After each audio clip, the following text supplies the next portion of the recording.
Beshbuloq komandasi bilan Zarbdor futbol akademiyasining studentlari o'ynashyapti. Rayon Guliston rayoni kubogi.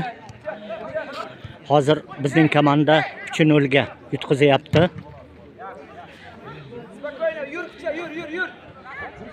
Beshbuloq komandasi o'yinni boshidan pressing uyushtirdi va dastlabki daqiqalarda 2 ta gol urdi. Ikkinchi goli ayniqsa через себя urildi, ya'ni chalqancha tepib gol urdi.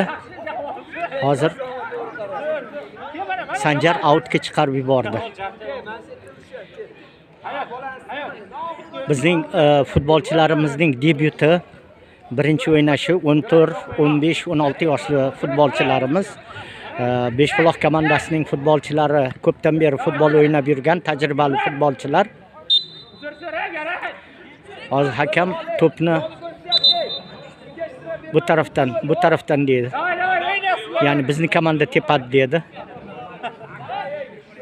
Hakam bu tarafni ko'rsatdi.